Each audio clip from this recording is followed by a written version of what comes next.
Welcome to another episode of Eat, Chit, and Dice, a fortnightly podcast about board games and sometimes food. I'm Jared, and with me as always is John D. Hi. She's not here. She's a ghost. She's dead. She's in the ghost world because she's... I'm in my house that's in a different town, but whatever.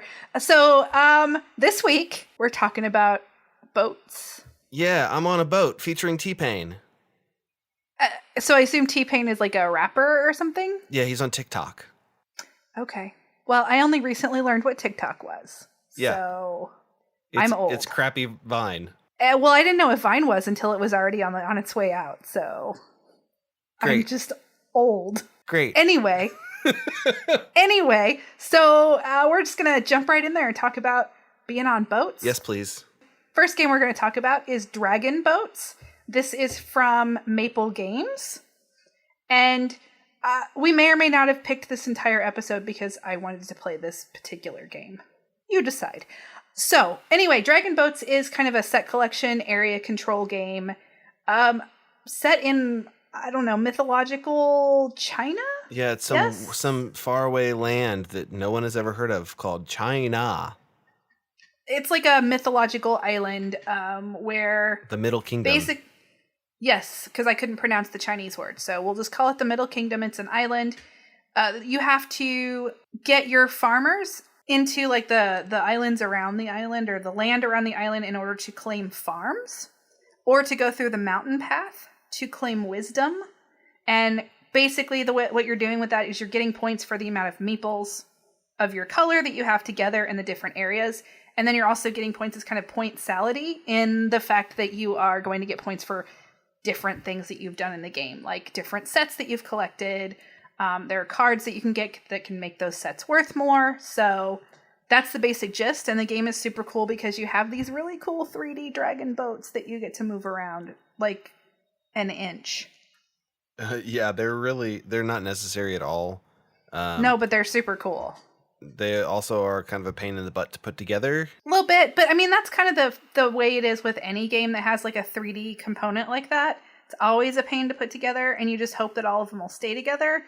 All but one of these did. So one of them's going to have to get glued. You say that all games like this, but there's another game on our list where the boats are also 3D, and they went together, and they stayed together, and they were great, and they were amazing, and no one complained about them. Okay. Most games that have a component like this can prove to be a little challenging. Right. So in Dragon Boats of the Four Seas, yes, like Johnny said, you're doing set collection, you're moving meeples around. The main way you have to do that, you have to do, there's like an auction phase. That's not really an auction phase. It's just kind of they call it a bidding phase, but it's not really bidding either. Basically, it's almost worker placement-y. Like you're placing your dude where you want to be able to do whatever it is in the market. So you're placing your dude there so you can do the thing. So it's almost a worker placement element. Not quite, but, in that neighborhood. Yeah, it's a little strange. But basically, yeah, you're claiming some offerings is what they called them. And then you can trade in the offerings to get on a boat. And then when you're on the boat and the boat has reached its capacity, it moves to the land. And then you can claim areas in the land. Yes. Or I guess, yeah, you can not get on the boat and you can go up the mountain to get bonus wisdom. Scoring. Mm-hmm. Which there's a lot of really cool bonus scoring, like a lot of things that are available that we didn't necessarily have in the game because it keeps the game replayable because there's different tiles that you'll pull into the game depending on what you're playing. The wisdom tiles or the wisdom things like through the mountain path, most of them like gave you extra points for things that you were doing with your workers out in the farming area. But there were quite a few that gained you points based on things that had nothing to do with that. And I had this idea at the beginning of the game that I was going to pretty much go all in on the mountain path. And that was going to be a little bit more challenging because it cost more workers or it cost more offerings to even go on the mountain path than it did to like go out on a boat. Generally, it costs like one to two offerings to go out into like out on a boat to claim farms. But if you wanted to go through the mountain pass, it was 3 offerings to do that. And I had this great idea that I was going to go mostly in on the mountain pass, but then I kind of balked about halfway through and decided I needed to try to play catch up with the farming area, and that did not go well for me. At all. No, it did not. So let this be a lesson in what not to do when you play a game like this. If you decide you're going to go in for a strategy, just go all in, even if you don't think it's working, because it's probably going to work even less if you change your strategy halfway through the game. Yeah, you didn't do great on this. I did not. Yeah, because you really, and it's not even that you need to focus on one thing, because that's not what you need to do, but you need to at least focus on something. Yeah, and I'm not which sure was that you my did. problem. Well, because I started out that way, and I probably would have been fine had I done that, but I didn't. I started trying to throw everything to the wall and see what stuck, and that was super bad way to go. But that's all right. It was fun. I want to play again. I know things that I'll do differently next time. So this is a game that I think will definitely make it to my table again. Yeah, I don't know. I did not. It's not that I didn't like it. I definitely liked it. I definitely enjoyed what was happening. But I remember there was a lot of hype surrounding this game back when it was on Kickstarter, and I'm not sure that I felt that hype was an experience that I was having. Like, I didn't hate the game. I liked the game, but I thought it was going to be something a lot more than what it turned out to be. That's fair. I mean, did you watch the video on the Kickstarter and read the rules and stuff? Yeah, but reading a rule book in a vacuum doesn't give you a good idea of how a game feels. That's fair. I liked it. It wasn't too complicated for what it was. It didn't last too long for what it was. I think if it had been a longer game, it would not have been nearly as good of an experience. No, So it took about an hour. Yeah, and that was with us learning it. So Yeah. The game is a good length. It's really pretty on the table. And like I said, I mean, I'll definitely play it again. It's not going to go on like my top 10 games of all time or anything, but it's definitely one that is going to stay in my collection because I think I will play it again. Now, I want to say something real negative about some of the color choices here. That go right ahead. All right, so there are player colors. There's blue, orange, pink, and almost the exact same shade pink, purple. Yes. It was kind of hard to differentiate between especially the pink and the purple. Yeah, they were very similar, especially and it's not like we played in the dark. I can't imagine, like, I feel like the area that we played in was pretty well lit, and they were still very similar in color. Now, if you have them right next to each other, sure, you can tell the difference. But if you're looking across the board and you're like, all right, I've got a farmer on that square. Oh, wait, no, I don't. That's the other color. Yeah, I would agree. So, I don't know, maybe instead of pink, it should have been green or something like that. Yeah, why wasn't there a green? That was, like, every game has a green. So, I don't know. But if that's the worst thing that I can say about the game, I guess that's not too terrible. That's true. And I like we had the quote-unquote expansion. It wasn't really an expansion. It was just in-box additional cards that weren't in the original, like, weren't originally in the game or something. Yeah, it was the Kickstarter deluxe stuff. Yeah. So I wouldn't really call it an expansion. It just added other cards to make the game a lot more replayable. Mm-hmm. And that's Dragon Boats of the Four Seas from Maple Games.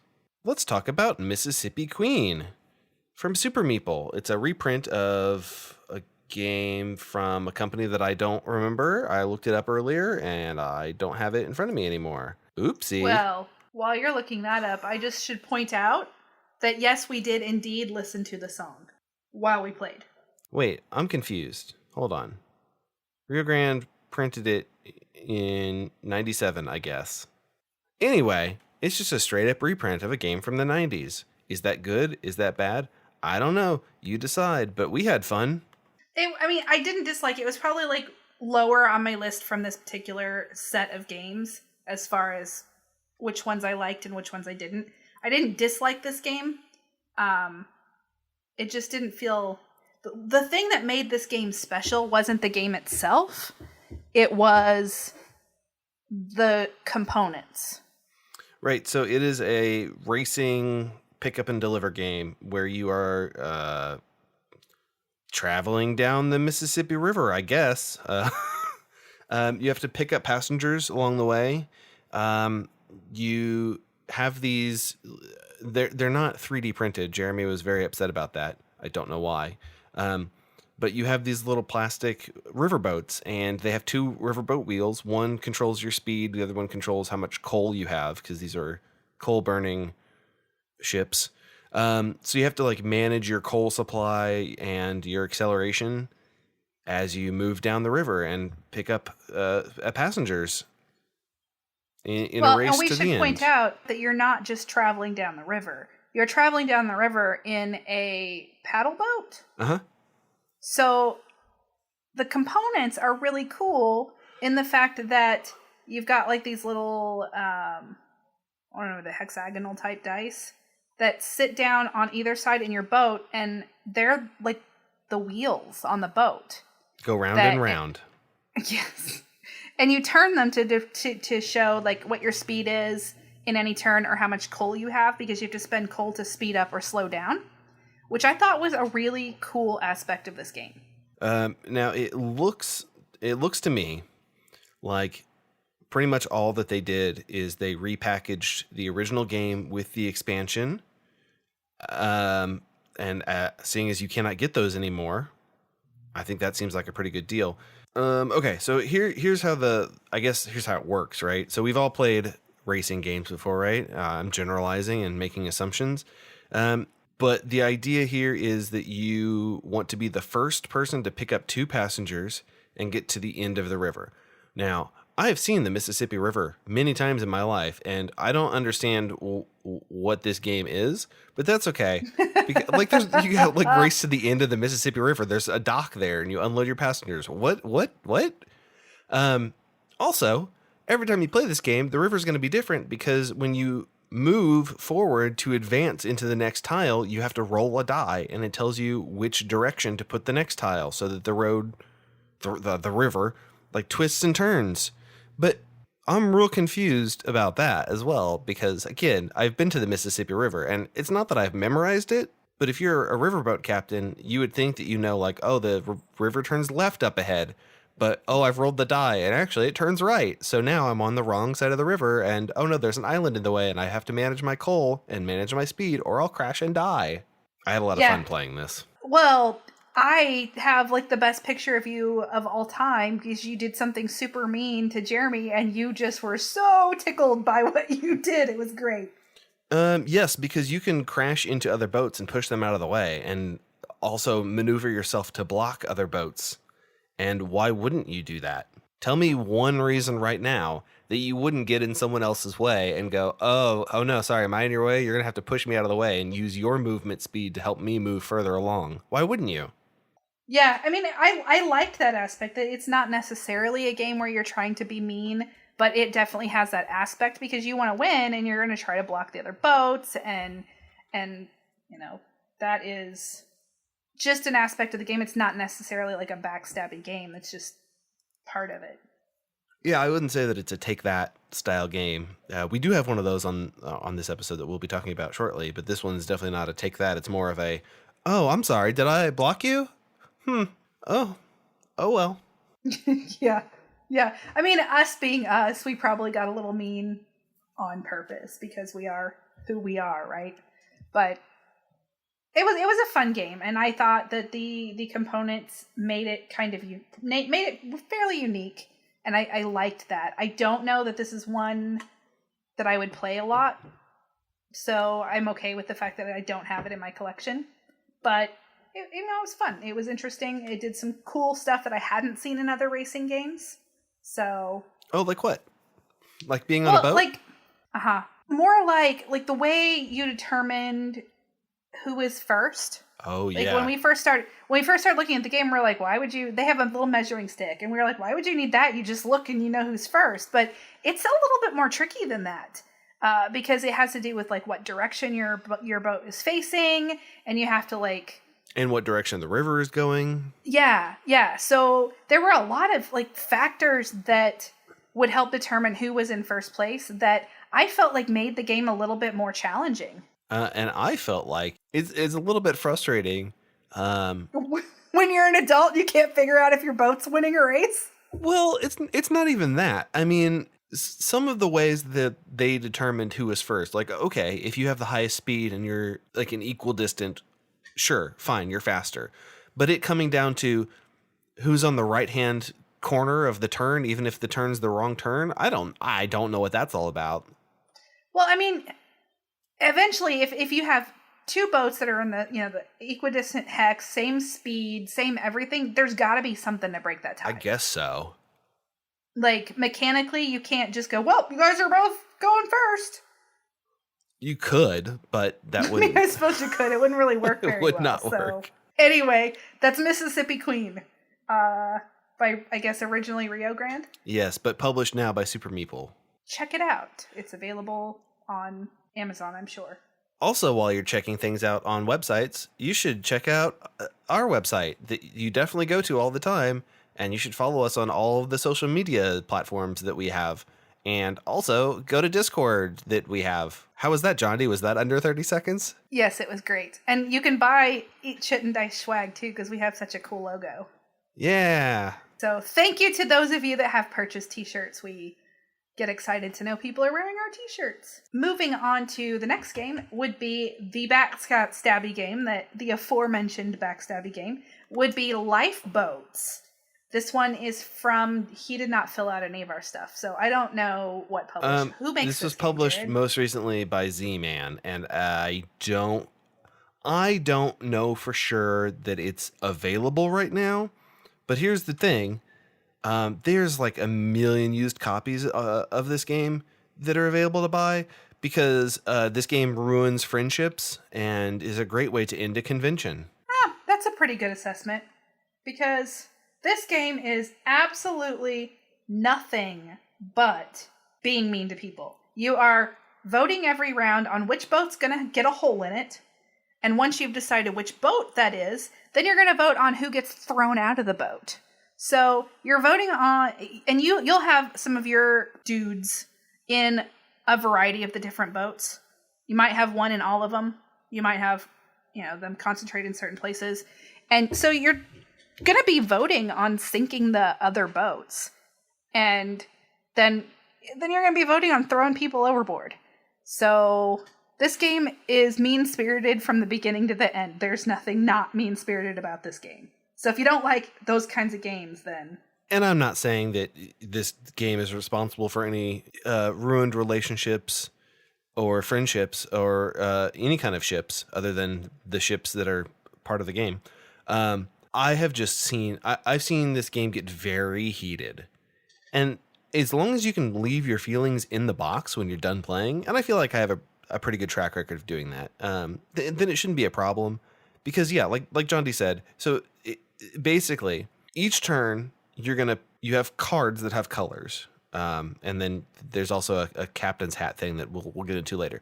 But you vote on which colored boat is going to move, which colored boat is going to spring a leak, and if that boat that springs a leak is at full capacity, which colored player color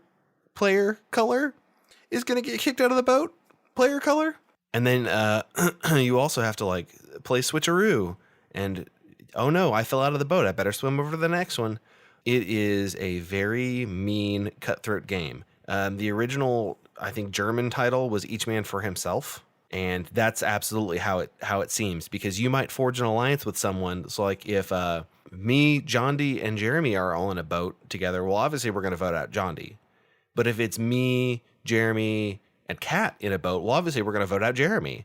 So it really just like the voting is so swingy depending on who's in the boats, what kind of deals you can totally lie about, because there's no deals in this game. This is deal or no deal, except that it's no deal or no deal. Yeah, you are the weakest link. I don't know. That was a different show. That was a different show. It was. 8 out of 10 cats does countdown. What? Oh, I thought we were just naming British. I thought we were just. Oh, okay. I thought we were. I don't know. I thought we were doing a bit, John D. Okay, well, that weakest link thing popped into my head. Uh-huh. Okay. Because you were talking no. about. Yep. Uh, Anyway. If you like your friends, don't play this game. Or if you like your friends, play this game. It just depends on that. It's so good. It's really great. At a full player count, it is so much more cutthroat. It was probably my least favorite of the games we played for this episode, though. That's absolutely fair. That is 100% fair. Like, I don't dislike backstabby games. I like them generally. But of all the games that we played, this is the one I would probably get back to the table the least. Now, having said that, do you want to start an official tournament every year at Gen Con, and whoever wins gets to go home without all their friends? I do not. Ooh, well, I already signed But you you go up. ahead. You can do that. Okay, cool. Can you hear my cat purring? I can hear something, but I don't know. I couldn't identify it as a cat purring. But I guess, yeah. Yeah, he's like hanging out right by the mic and purring.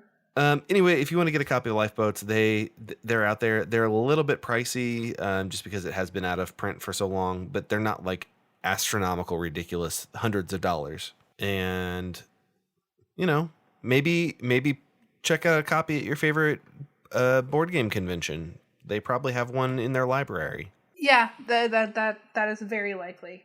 It's a great game to play once. Okay, well, speaking of great games to play once, let me ask you a question. Do I like dexterity games? Let me answer a question. No. No, I hate dexterity games. They're probably my least favorite kind of game, which is why I have so many of them. Yeah. Let me tell you guys about a great dexterity game that only fits into this episode because there's a boat involved. It's called Riff Raff, and it's a dexterity game where I'm honestly not sure exactly what's going on here.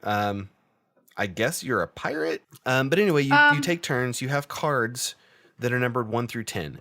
You pick a card, and that location corresponds to a location on the boat. The lower numbers are lower on the boat, and the higher numbers are higher on the boat.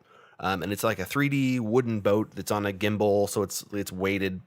Well, it's supposed to be weighted evenly, and you stack these things on the masts and the yard arms. And there's different wooden pieces, and they all have different weights. So each player starts off with the same, I think, 8 items. And so you choose your card. Everyone simultaneously reveals the card. Highest number goes first. You put your piece on. Let's say like you want to put your treasure chest on 1. Cool.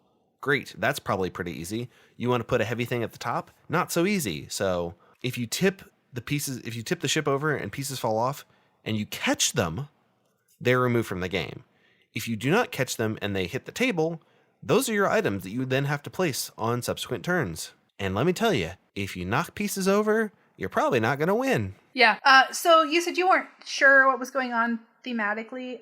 If you recall, we kind of started reading like the little story in the rule book, and you're on a ship and there's a storm going on, and so all of your cargo is like going all over the place. And so that's why the ship's like moving around and things are falling off the mast. And I mean, I don't know why you have wine up on the mast, but apparently you do. Right. That's the part that I'm confused about. Why would you keep a crate full of things at the very top of the boat? Right. Maybe the wind blew it up there. I mean, yeah, maybe. Do you remember the movie Twister when it blew a cow back and forth? I mean, that's real life. Yeah, I don't know how to tell you this, John D. That movie killed my parents, and I really don't appreciate you bringing it up.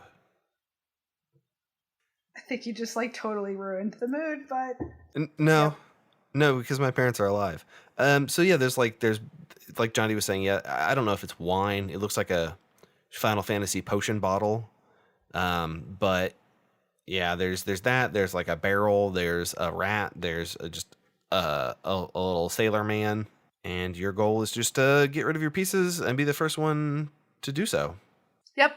It's a fun game. It's not an easy one to get a hold of. I think you picked it up at Origins, right? I bought it at Gen Con. I'm pretty sure it was Origins, like the first or second one that we went to together. Well, I don't remember for sure, but yeah, It looks like there are some copies for sale in the Board Game Geek Market. There was one listed less than a week ago that says like new. I don't know what that means. It means it's like new. Well, okay. There's also one that's listed from 4 years ago that says that it is also like new. So take your pick. But here's the deal. If you don't want to have to hunt this game down, you can get Gravity Warfare. Is it a similar game? Or is it just another dexterity game?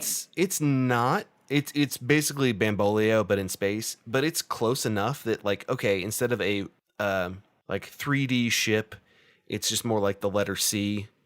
And you're not really playing cards to get rid of your pieces the fastest. But it is a dexterity game, and it's on a thing that balances. And it has chopsticks, so you can place the pieces more carefully. But no, it's not the same game, but you also can't get Bamboleo very easily. You can't get Hamster Roll very easily. So when people are like, "Oh, that's a cool game. I want to get that."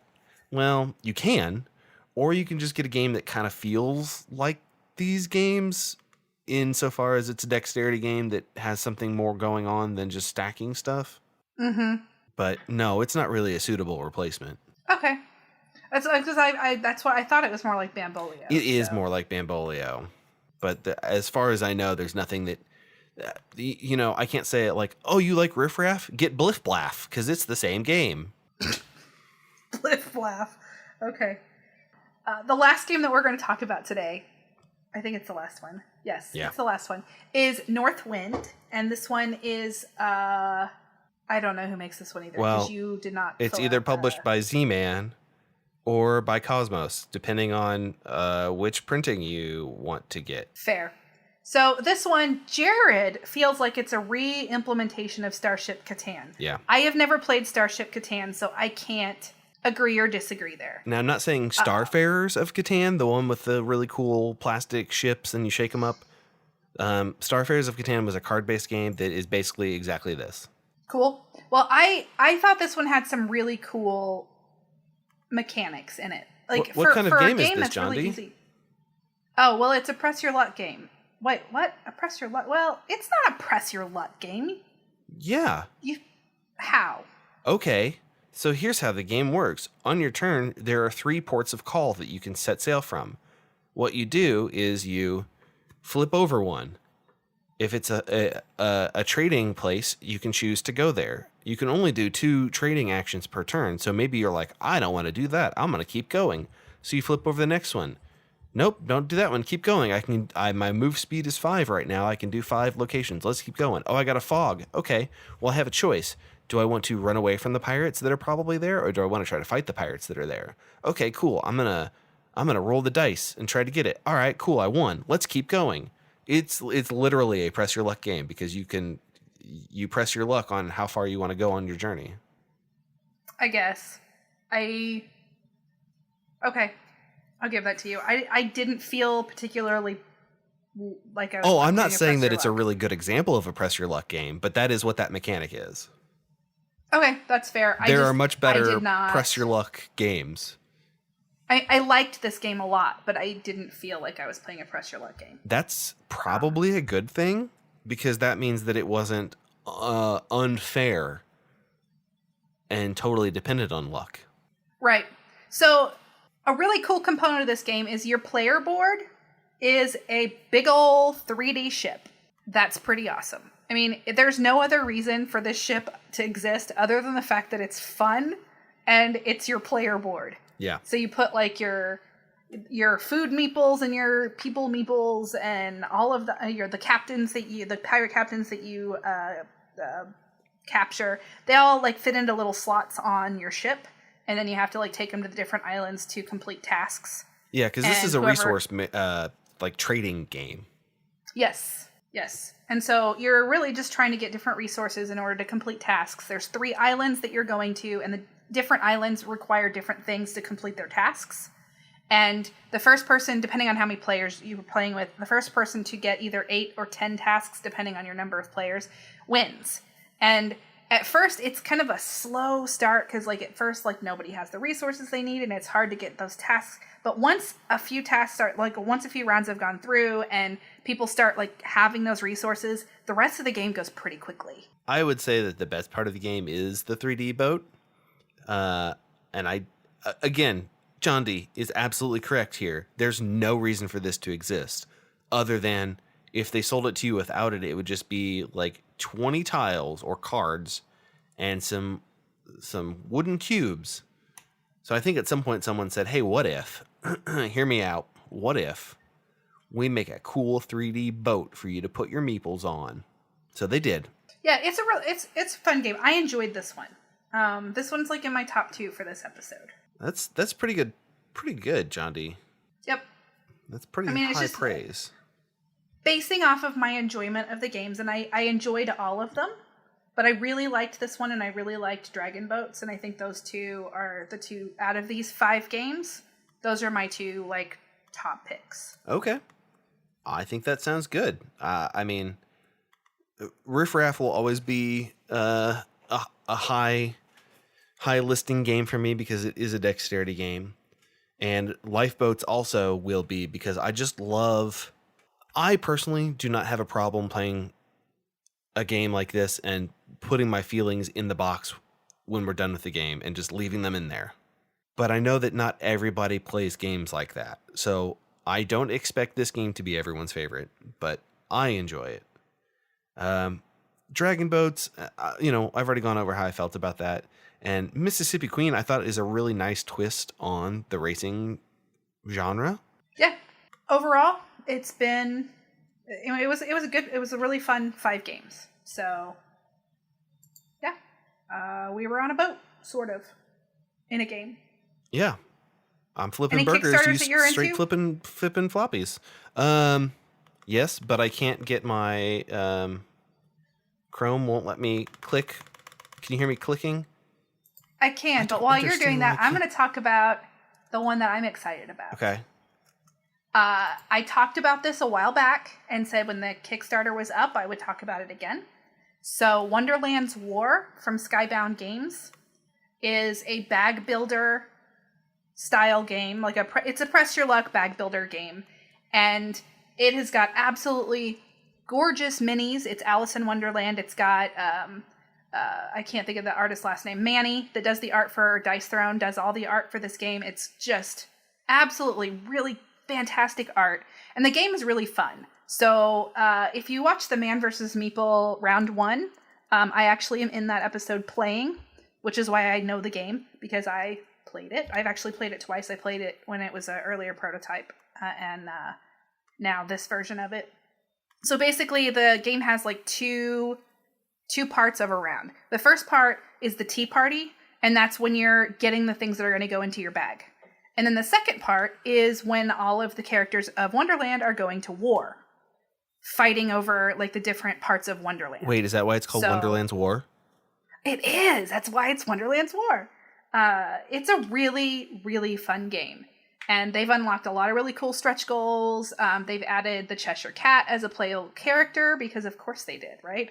So it's a great game. It's an expensive game to get, but I guarantee it's 100% worth it. So if you got the money to spare, back this game and thank me later. Okay, I got Chrome to let me click on things again, so I'm ready. Okay, ask me what Kickstarters I've got. What Kickstarter do you have? Well, great. I'm glad that you've asked, John D, because do you remember about a year ago when we talked about Rival Restaurants? A game where you manage a restaurant? Yes.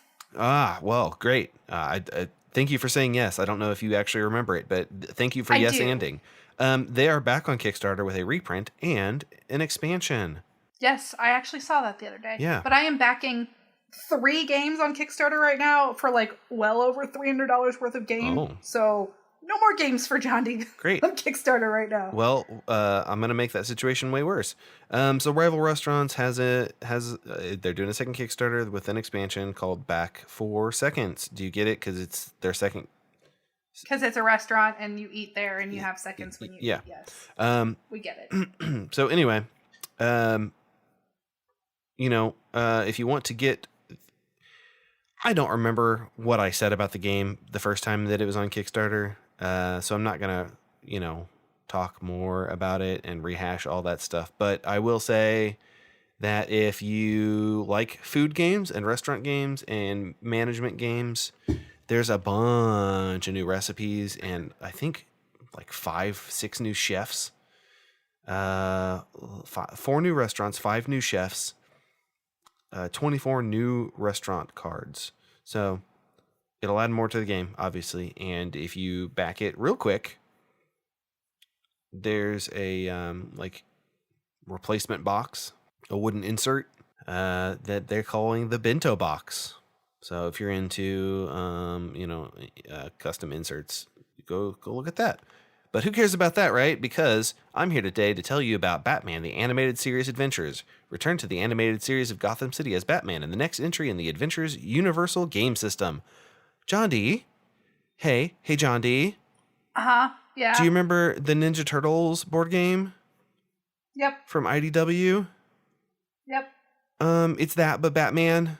But it's the 90s Batman cartoon. Help. Yeah, see, that's cool. Help, but help, I all played in, Turtles. help, all in bundle, help. No. Help, I'm all in, help. Yeah, I don't even want to play that.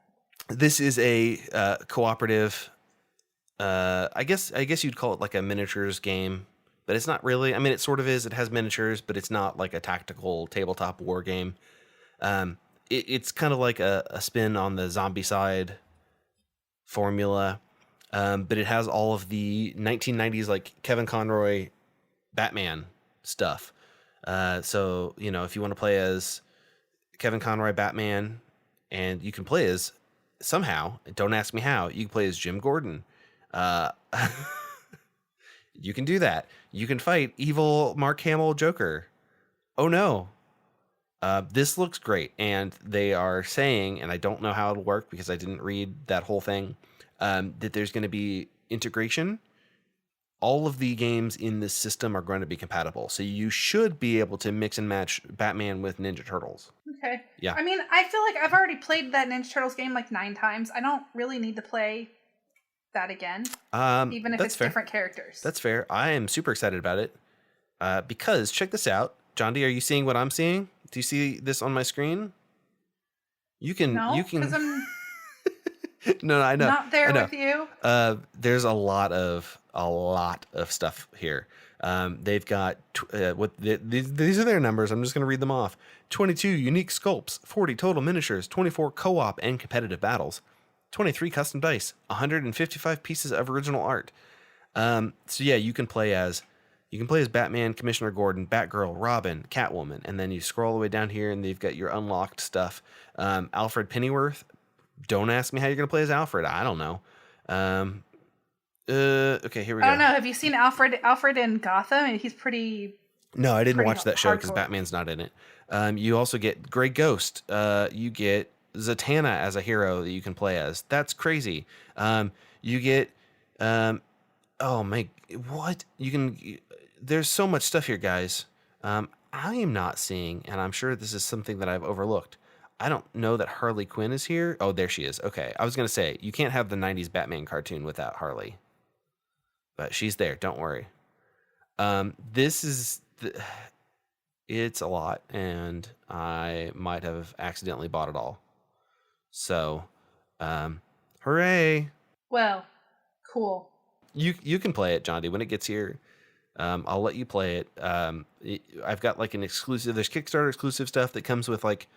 I don't think it comes with like Condiment King and any really cool joke villains, but you get like Bruce Wayne as a playable character in addition to Batman as a playable character. I don't know. Bane and Batwoman. I mean, it's just... If you like the 90s Warner Brothers Batman cartoon, and also if you like the Ninja Turtles Shadows of the Past... whatever it was called, board game, then this is absolutely for you.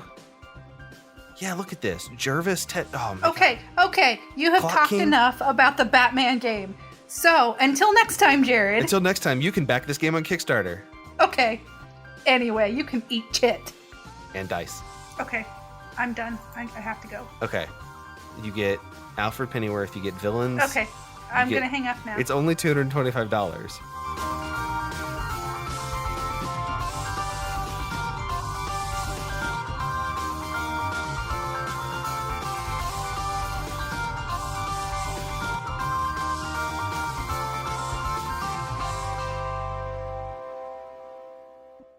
Eat Chit and Dice is an independent production of Swin Media and is distributed under a Creative Commons license. Attribution, non-commercial, share-alike 4.0 international.